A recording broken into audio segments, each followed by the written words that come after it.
welcome to Corinne's Picks. Today we have an amazing artist, Uruba Slaughter. Her works are amazing. They hang in the houses of collectors all over the country and internationally. It's such a pleasure to have you on my show. Welcome, Uruba. Thank you. Thank you for having me, Corinne. I want to get into a deep conversation about your works. Your works are heavily textured.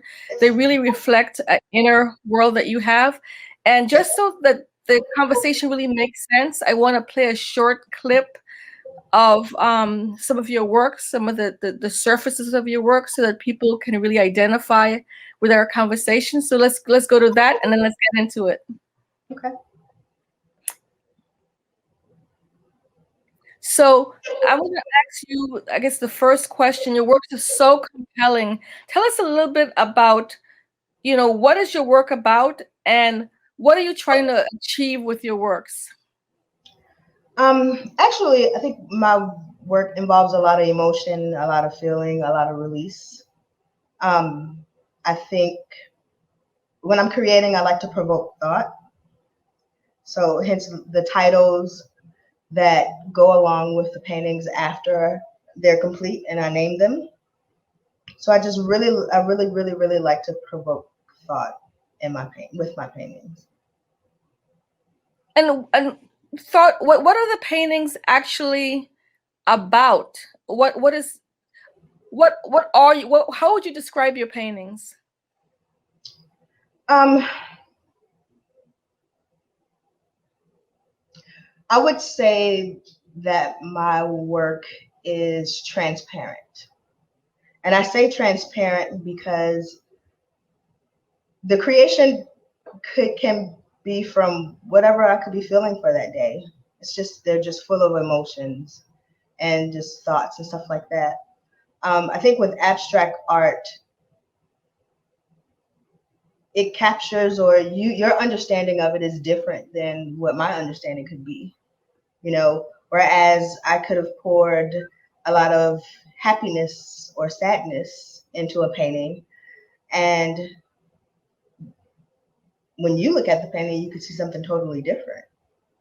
You might feel anguish or anger or dread or something of that nature. So when you're dealing with abstract art, I think it's more about your perception than anything. Well, I really identify with you. I've interviewed a lot of artists, but I really identify with your work in particular because, I also have some series that are abstract. And for me, Mhm. it often feels like I'm channeling something from another a place. It feels almost mystical. And it's Sure, also about blind faith and trust in myself. absolutely, absolutely, and that's why the best way that I feel that I can to explain what I put into it, it just could be just raw emotions, because it's it's coming out of whatever you're just depositing, whatever you're feeling just on that painting, whatever you're thinking about, it's just going into that painting. It's just almost like a release, you know. And Go the ahead, I'm sorry. audience might notice that I'm showing TikTok videos. I normally just show the paintings as just images, Sure. but these images had so much surface that I really wanted you, because you're not in person, you're not seeing the paintings live, but I wanted you to get a sense of the surface, because one of the aspects of the paintings that I love is the surface. Oh, thank you. Yeah, when I started painting, I had not too long had been diagnosed with a brain aneurysm, and I think that creating allowed me to just throw a lot of stuff into a painting, just release it into the paintings. I wasn't getting what I needed from not adding texture, just from just a regular abstract painting. I wasn't getting any emotion, any feelings or anything from it. So I tried to use a lot of commercial textures. Then after a while, I just started creating my own. Okay, that's very interesting. Who would you say are some of your influences as an artist? I think right now I would say it's an international artist, Marcus Jensen. He's out in New York, Bronx, New York. Um, I can relate to his story a lot. His work I feel is very transparent because he just does what he wants to do, and each one of his paintings they tell a story. And again, you have that aspect of what is that story saying to you. I think Okay, I right think it's now. important. No, go ahead. I'm sorry. No, no, continue, and then I'll ask another question. I was just saying that right now, I think that he's just my biggest influence right now. I think it's important for me to mention, since it is being produced. This program is produced by BronxNet in the Bronx. That you're originally from the Bronx. I am. Yes, I am. South Bronx. Yay, South Bronx! Yes. Uh, right, Bronx strong, as we Yeah, say. it is. Um, so you talk about your journey as a painter, and you talked about having an aneurysm, and I actually know that you mentioned in your bio that you painted your aneurysm away. Can you explain a little bit more about that? Um, yes. So I think one of my biggest concerns with walking around with the brain aneurysm was to keep myself healthy, to stay calm, keep my blood pressure down, and then that's where the painting started came in. Um, and just after learning how to meditate and just learning how to just release again, it goes back all back to my emotions, goes back to being able to just release my emotions and not being stressed out and things of that nature. I think that helped me out a lot. I can't say that I was in that I thought it was going to happen, because I didn't. It was just as a surprise to my physicians as it was to me that it was gone. And a swollen aneurysm, aneurysm is basically a swollen blood vessel in your brain, isn't it?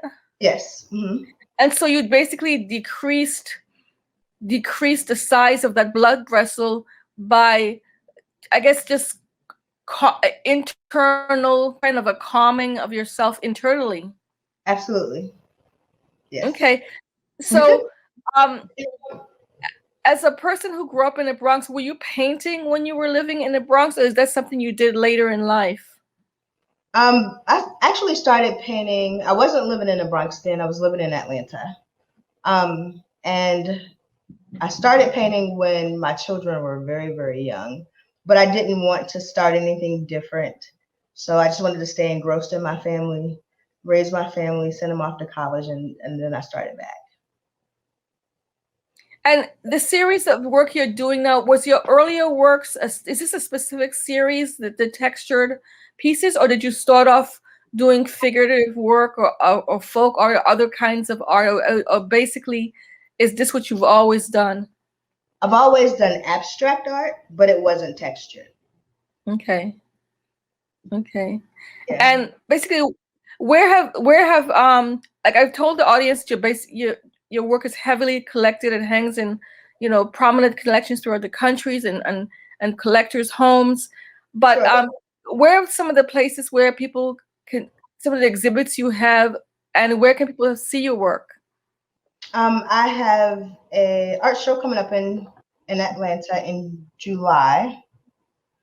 Um, I have a website. It's abstractslover.com. Of course, you can find me on Instagram. My handle is abstractslover. I have, gosh, I have a lot. It's a lot of my work. If you Google Aruba Slaughter, you should be able to find a lot of my works there as well.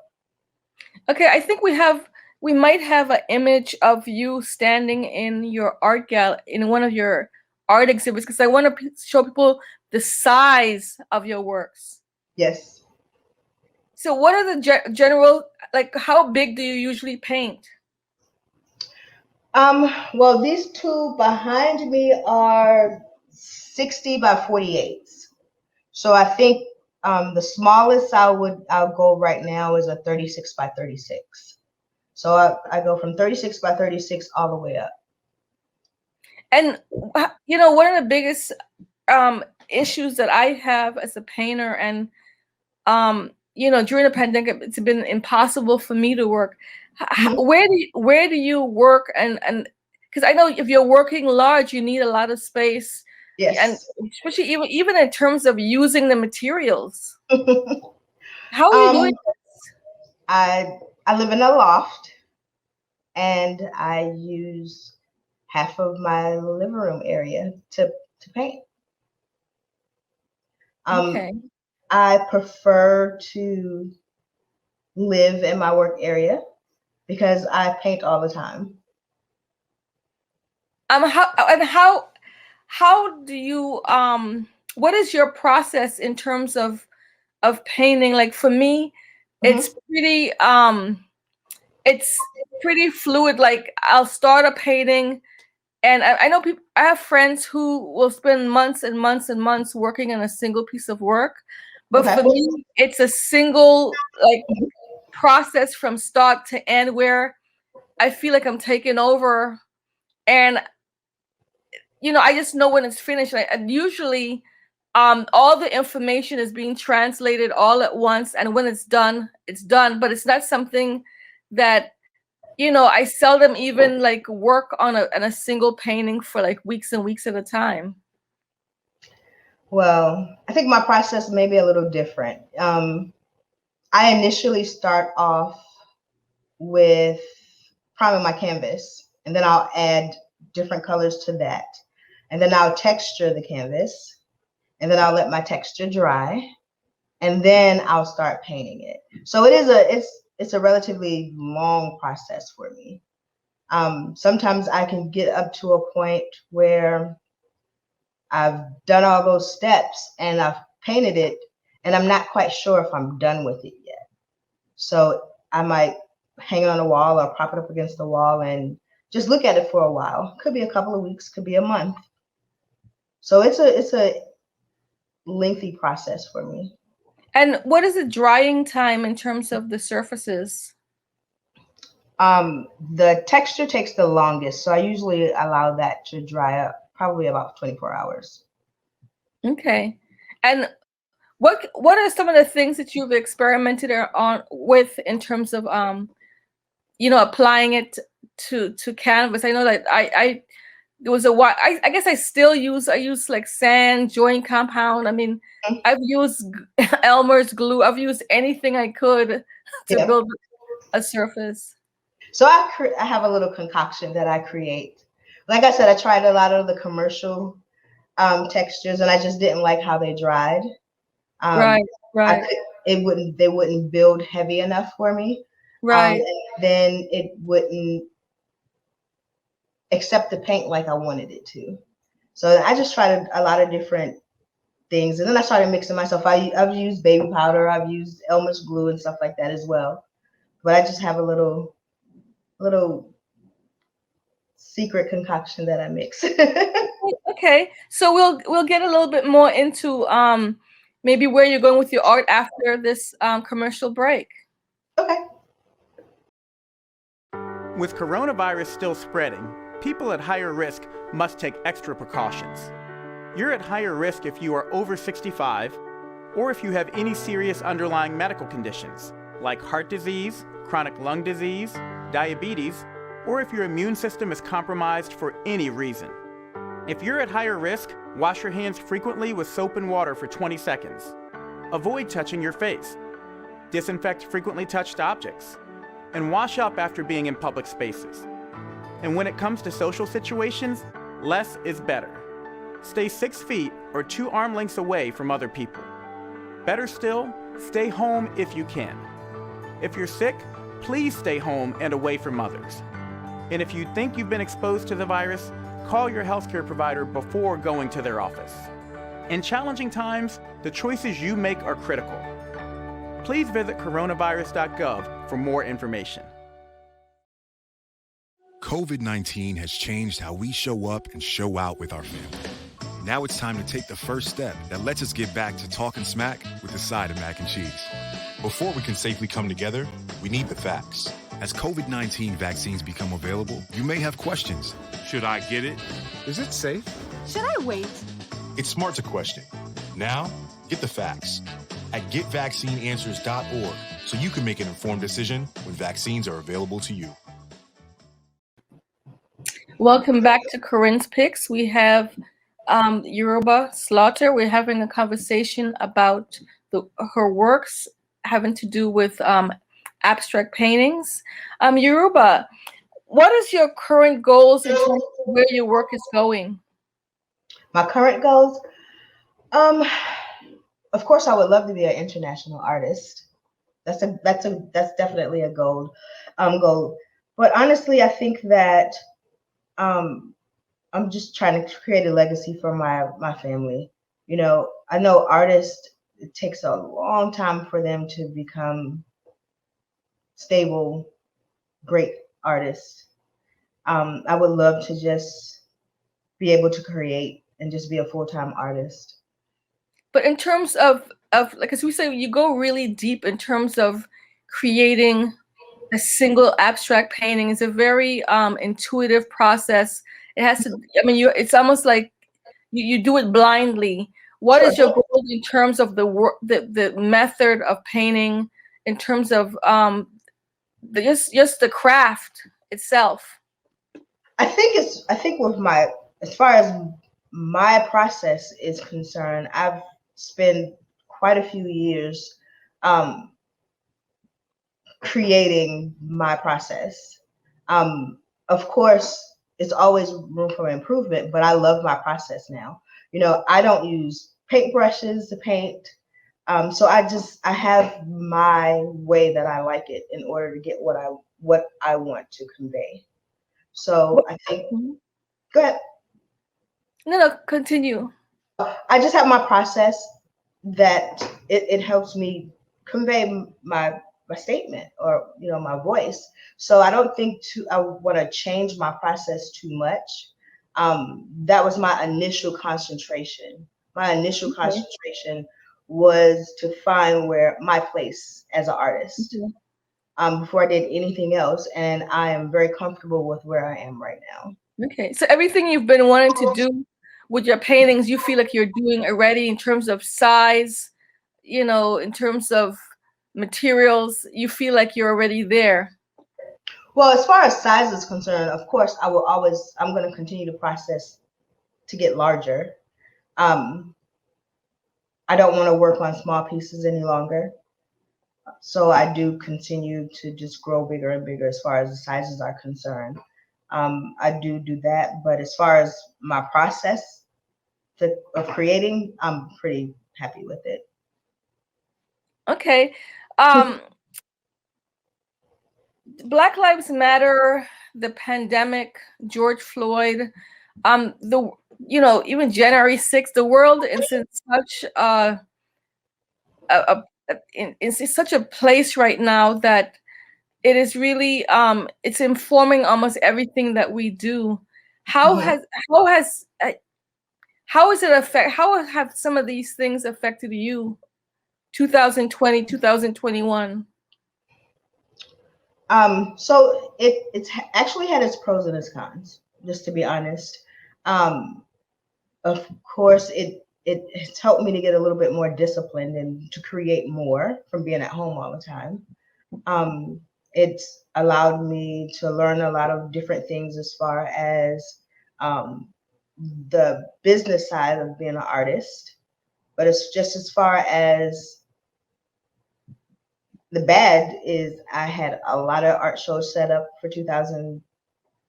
I had a lot of engagements set up that they were all canceled. That's why I don't have any art in any galleries right now because of the pandemic.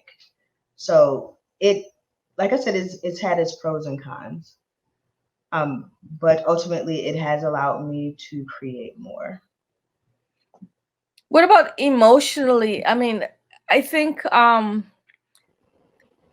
were you affected emotionally in terms of even feeling like painting? Yes, I was. I've actually created a painting called Psychosis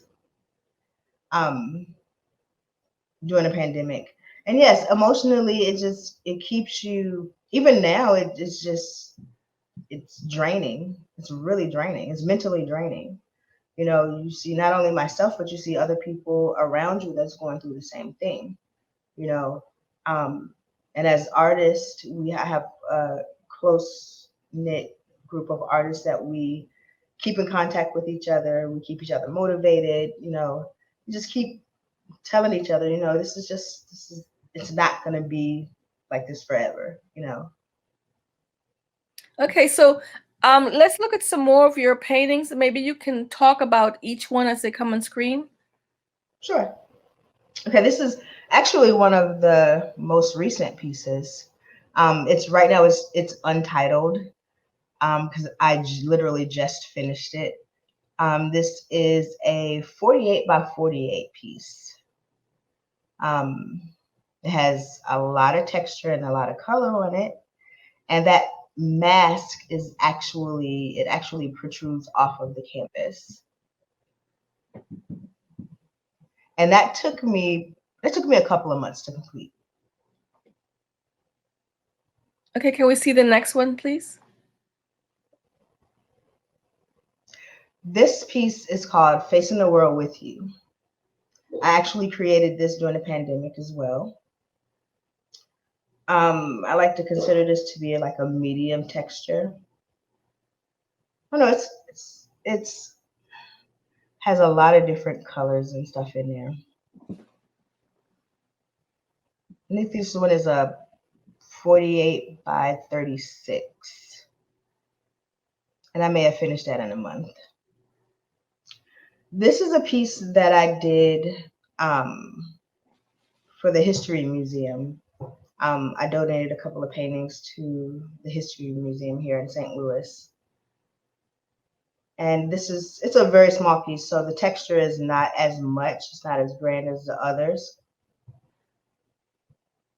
It has its golds and reds and acrylic paint. Yeah, I like it because it's very atmospheric. It has a sublime, very calm, peaceful mood to it. Hmm. Yeah. Typically when I create, I don't have a direction. I just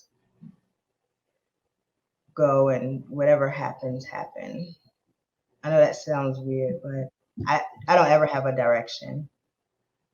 Okay, so can I have the next painting, please?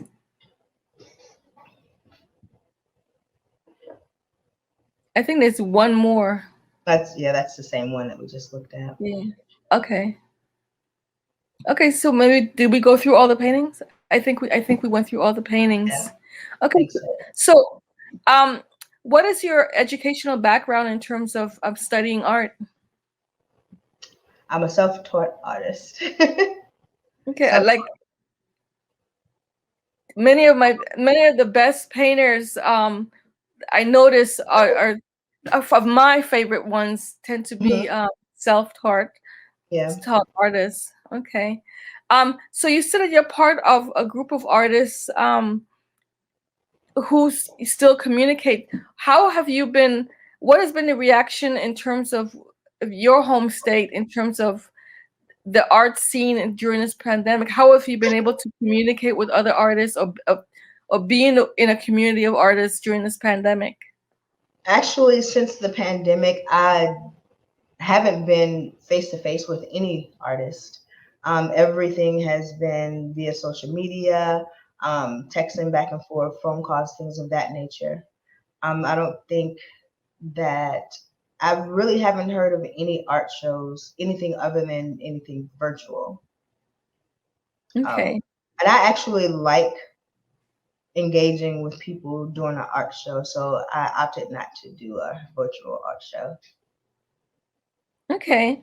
So what are your plans I know we had a prior conversation in terms of possibly doing some work in New York. Um Mhm. is part of your future coming back this way, seeing us in the Bronx? Um, I would love to do an art residency in New York. As far as moving back to live in New York, I don't think that I would do that, but never say never. I would love to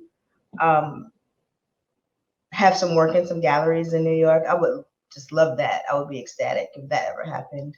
But just to live there, no. I know New York is there. It's a heavy art scene there, and I think I could, learn a lot from some of the seasoned artists in New York.